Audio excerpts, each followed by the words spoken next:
हे गहू उगवण्यासाठी मी हे गहू भिजू घातलेले होते, 24 तास भिजलेले आहे।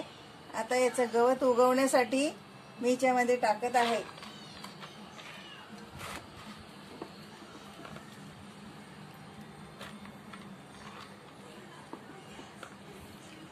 खूप छान भिजलेले आहेत हे पूर्ण।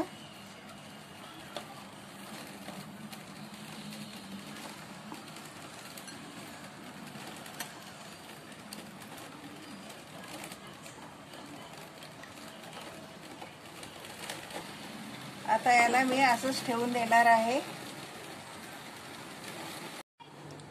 हे बघा, गव्हाला आता मोड आलेली आहे। दुसरा दिवस आहे, अशी झालेली आहे।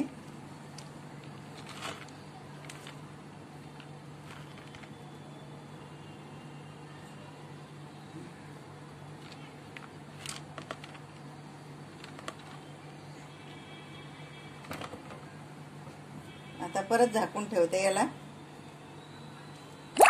हा मोड या करताना परत झाकून ठेवते।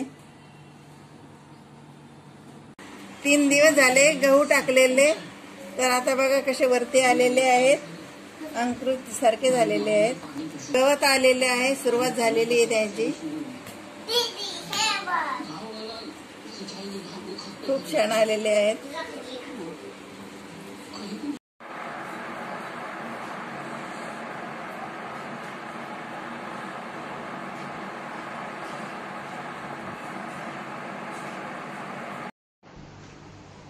नमस्कार, शोभा आई आपल्या किचन मध्ये तुमचं स्वागत करत आहे।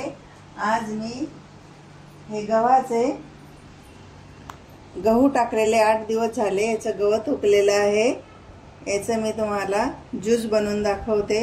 आणि हा ज्यूस खूप फायदेशीर असतो, कारण पोटामध्ये कधी दुखत असलं किंवा गॅस असला, डायबिटीज असली, टॉयलेट असलं तर याला हा चालतो। किडनी खराब झाली त्याला पण चालतो हा ज्यूस। सकाळी करून प्यायचा, फायदेशीर आहे, शरीराकरता खूप गुणकारी आहे। हे बघा किती छान उगलेलं आहे। या 8 दिवसापूर्वी मी गहू टाकलेले, तर हे अंकुरित झालेले आहे।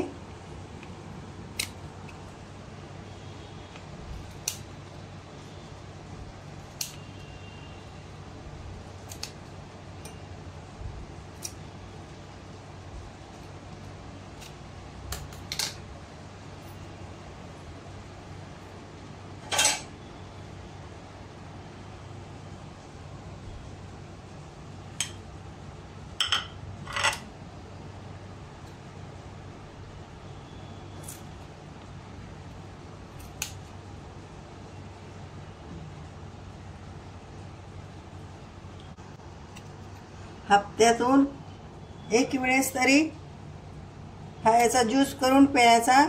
हा खूप चांगला आहे शरीरासाठी।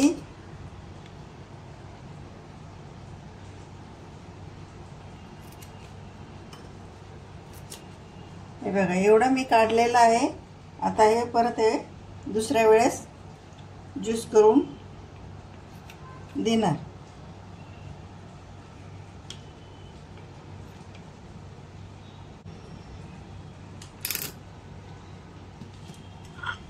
याला मी आता धुवून काढते चांगलं स्वच्छ। कैचीने बारीक बारीक कटिंग स्वच्छ धुवून काढलं आणि काय ते कापून घेते मी।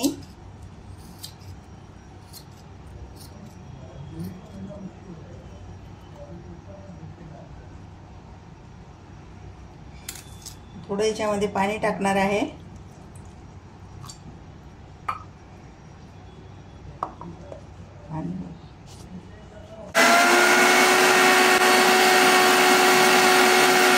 आता मी गाळून घेते याला चाळणीने।